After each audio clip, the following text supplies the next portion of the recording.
My online boyfriend sent me daisies every week. His sweet words made me feel safe, loved. Then I heard him whisper my uncle's nickname for me. I found proof they were working together, and now his daughter knows another victim. I was 14, living in the sleepy town of Maplewood, Ohio, where the most exciting thing was the annual county fair. My best friend Sarah and I were bored one summer evening in 2007, sprawled across my bedroom floor, the hum of my old desktop computer filling the silence. We'd discovered online chat rooms, the kind where gamers and random strangers hung out, and to us, it was a playground. Giggling, we'd take turns typing silly messages, pretending to be older, cooler versions of ourselves. It was harmless, or so I thought. One night, we stumbled into a gaming forum, and I started bantering with a guy who called himself Ryan. He was witty, charming, and claimed to be 27. I laughed it off, thinking it was just another fleeting online joke. Sarah and I egged each other on, daring to see how far we could push it. I told Ryan I was 16, a small lie to seem less like a kid. He didn't hesitate, firing back flirty messages that made my cheeks burn. "You sound like trouble," he typed, adding a winking emoji. I rolled my eyes but felt a thrill. Within an hour, he asked me to be his online girlfriend. Sarah nearly fell off the bed laughing, and I typed, "Sure," just to keep the game going. We thought it was hilarious, a prank we'd forget by morning. But then, Ryan sent a photo of a bouquet of daisies, my favorite flower, saying he'd picked them out just for me. My laughter faltered. How did he know I liked daisies? I hadn't mentioned them. The next day, he messaged again, this time on a private chat app he'd convinced me to download. His words were smooth, like he'd rehearsed them. "You're special, Emma," he wrote. My heart skipped, but a tiny voice in my head whispered that something was off. Sarah wasn't around, so I kept chatting, curious but cautious.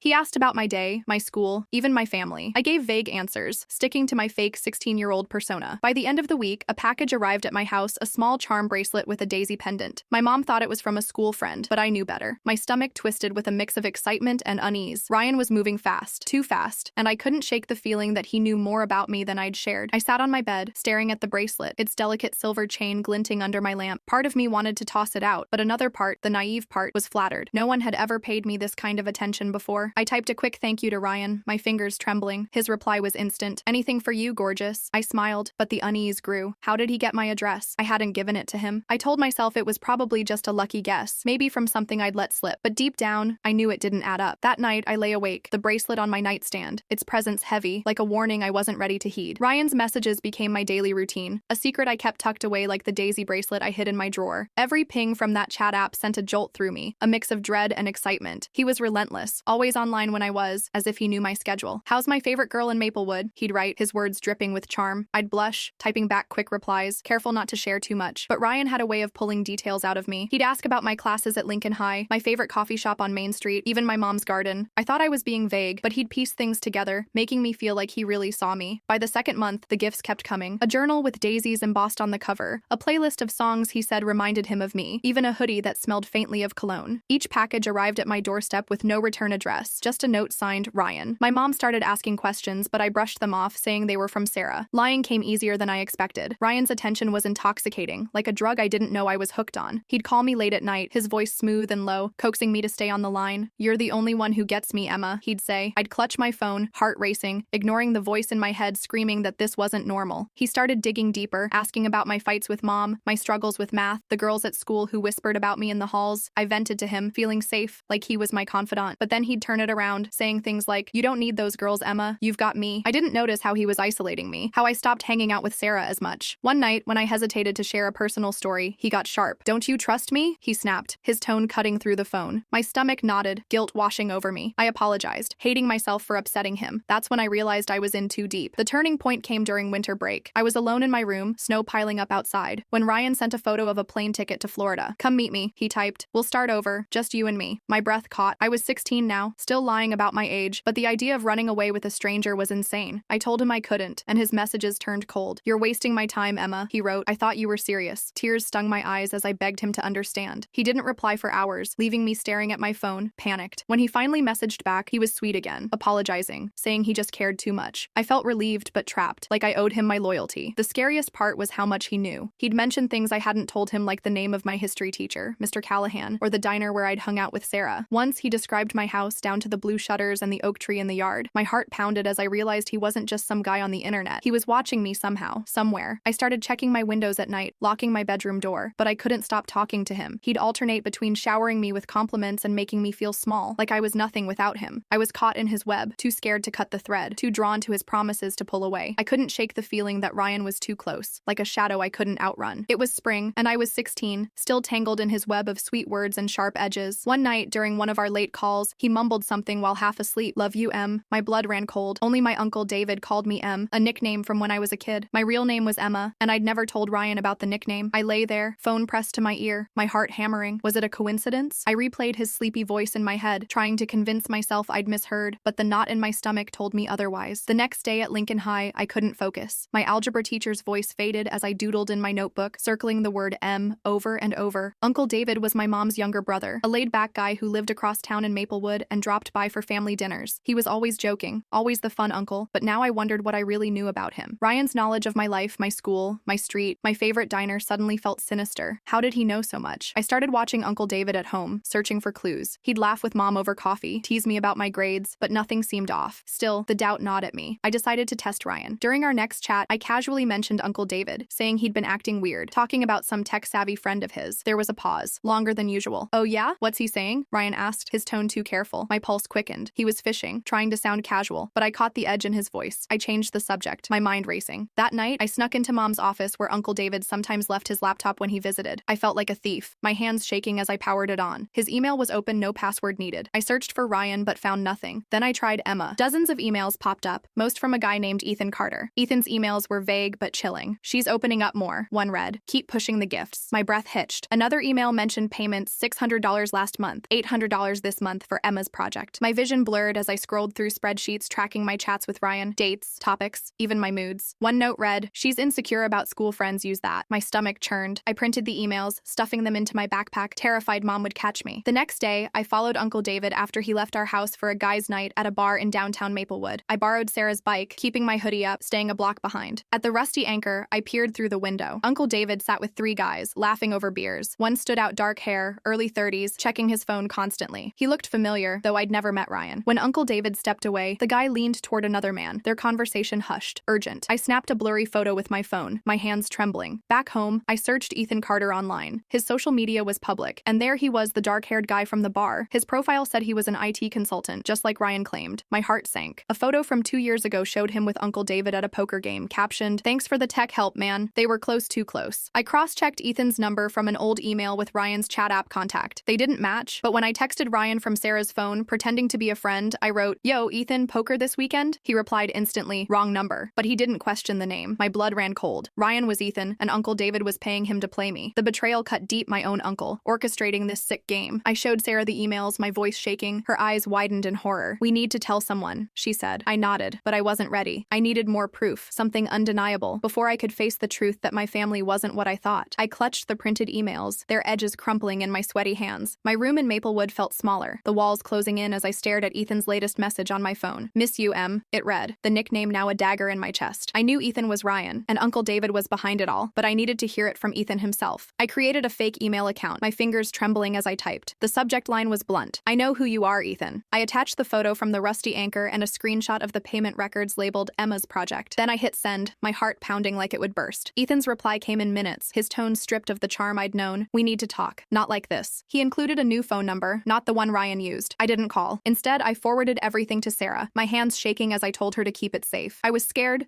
of Ethan, scared of Uncle David, scared of what they might do if cornered. The next day, Uncle David came over for Sunday dinner, a weekly ritual at our house on Oak Street. Mom was in the kitchen, humming as she roasted chicken. I watched Uncle David, his easy smile, his jokes about the Browns' losing streak. How could he act so normal? Then he dropped the bomb. "Hey, I invited my buddy Ethan over," he said casually, like it was nothing. My fork clattered onto my plate. Mom smiled, oblivious, saying she'd met Ethan once and he seemed nice. My stomach churned, the room spinning. When Ethan walked in, all dark hair and fake charm, I froze. He shook Mom's hand, then glanced at me, his eyes glinting with something dark, a smirk that said he knew I knew. I couldn't eat, pushing food around my plate as he made small talk about Mom's garden. Every word felt like a performance, a mask hiding the predator I'd trusted for years. After dinner, Uncle David suggested Ethan help me with a computer issue I'd supposedly mentioned. My throat tightened, but before I could protest, Mom was nodding, and Uncle David was ushering us to my room. The door closed and Ethan's demeanor shifted. "So, Emma," he said, his voice low, mocking, "how much do you think you figured out?" My mouth went dry. I clutched my phone, ready to record. "I know you're Ryan," I said, my voice steadier than I felt. "And I know Uncle David paid you to mess with me." His smirk faltered, just for a second, but it was enough. Ethan leaned against my desk, crossing his arms. "You're smart, Em. Too smart." He admitted it was a job at first, something Uncle David pitched to keep an eye on you, online. "But it got out of hand," he said, "because I was easy to play." Ooh, my blood boiled. I asked why Uncle David would do this. Ethan shrugged, his eyes cold. "He wanted control. Thought you were slipping too much time online, too many secrets. I felt sick. My uncle, the guy who'd bought me ice cream as a kid, had paid someone to manipulate me, to trap me in a fake relationship for his own twisted reasons. I recorded every word, my phone hidden in my pocket. Ethan didn't notice, too busy justifying himself. "It's not personal," he said, like that made it better. I wanted to scream, but I kept calm, knowing I needed this confession. When he left, I locked my door, my hands shaking as I saved the recording. The betrayal was a knife in my gut. Uncle David had used my trust, my loneliness, against me. I showed Sarah the recording the next day. Her face paled. "This is insane, Emma," she whispered. "You have to tell someone." I nodded, but the weight of confronting my family, of shattering everything, felt like it would crush me. I sat in my room, the printed emails and Ethan's recorded confession hidden under my mattress. My heart raced every time I heard footsteps, terrified Mom or Uncle David would find them. I knew I couldn't stay silent, but the thought of telling Mom made my chest tight. "How do you tell your mother her brother betrayed you?" Sarah pushed me to act, her voice firm. "Emma, this isn't just about you anymore. They could hurt someone else." She was right. The next day, I took everything, emails, recordings, even the daisy bracelet, to the Maplewood police station. My hands shook as I handed the evidence to a detective named Officer Hayes, her eyes kind but sharp. Officer Hayes listened as I spilled the whole story, my voice breaking when I mentioned Uncle David. She took notes, her face unreadable, but when I played Ethan's recording, her jaw tightened. "We'll take it from here," she said, promising to keep me updated. That night, I barely slept, picturing Uncle David's easy smile, now twisted in my mind. 2 days later, police cars pulled up to our house on Oak Street. Mom's face went pale as officers escorted Uncle David out in handcuffs. Ethan was arrested at his apartment across town. I watched from my window, my stomach churning, knowing I'd just blown up my family. The investigation moved fast. The emails and financial records showed Uncle David had paid Ethan over $15,000 over 2 years, with memos labeled Emma's Project. They'd tracked my chats, saved my webcam videos without my consent, and planned every gift to keep me hooked. The betrayal cut deeper than I could describe. Mom collapsed on the couch, sobbing when the police explained everything. "How didn't I see this?" she kept repeating. I wanted to comfort her, but I was numb, my trust in everyone shattered. The news spread through Maplewood like wildfire. Neighbors stared, whispered. Kids at Lincoln High called me that girl with the creepy uncle. The trial was a nightmare. I sat in the courtroom, my hands clammy, as Ethan's lawyer tried to paint me as a willing participant, twisting my words. But the evidence was ironclad: chat logs, payments, Ethan's own voice admitting it all. Uncle David claimed he was protecting me, saying he worried about my online habits and hired Ethan to monitor me. The judge's eyes narrowed, unconvinced. The jury took 3 hours to convict them both. Ethan got 14 years for grooming and exploitation. Uncle David got 10 for child endangerment and facilitating abuse. When the gavel fell, I felt no relief, just emptiness. Mom couldn't face staying in Maplewood. The house, once full of laughter, felt haunted. We sold it in a rushed sale, packing our lives into boxes. I said goodbye to Sarah, promising to stay in touch, but the shame clung to me like damp air. We moved to Columbus to live with my grandmother, a no-nonsense woman with a warm heart. Starting at a new school mid-year was brutal. Whispers followed me, rumors worse than the truth. Her uncle paid a guy to be her boyfriend, kids said, snickering. I kept my head down, focusing on my grades, trying to outrun my past. Mom spiraled, drinking to cope, leaving me to pick up the pieces. I'd find her passed out on the couch, bottles scattered, her guilt heavier than mine. I was 16, parenting my own mother, while grappling with nightmares of Ethan's smirk and Uncle David's lies. Grandma's house in Columbus became my safe haven, a small brick home on a quiet street where I could breathe again. At 16, I was raw, my trust in people shattered, but Grandma didn't coddle me. "You're stronger than this, Emma," she'd say, her voice firm but warm, pushing me to focus on what I could control. I threw myself into school, studying late into the night, determined to escape Maplewood's shadow. The nightmares lingered: Ethan's smirk, Uncle David's laugh morphing into something sinister, but Grandma's no-nonsense love kept me grounded. She'd sit with me over coffee, listening without judgment, helping me untangle the guilt I felt for not seeing the truth sooner. Mom's drinking got worse before it got better. I'd find her staring blankly at the TV, a bottle in hand, blaming herself for Uncle David's actions. I tried to be her rock, but it was exhausting, being a teenager and a caregiver. Therapy helped, though. My counselor, Dr. Ellis, taught me to name my triggers: texts from strangers, overly personal questions, and gave me tools to cope with the PTSD that haunted my sleep. Slowly, I started to rebuild. I graduated high school a semester early, earning a scholarship to Ohio State University. College was my fresh start, a place where no one knew my story. I changed my last name to Grandma's maiden name, Carter, shedding the weight of my past like old skin. At Ohio State, I studied psychology, driven to understand why people like Ethan and Uncle David did what they did. My classes on grooming and online predation hit close to home,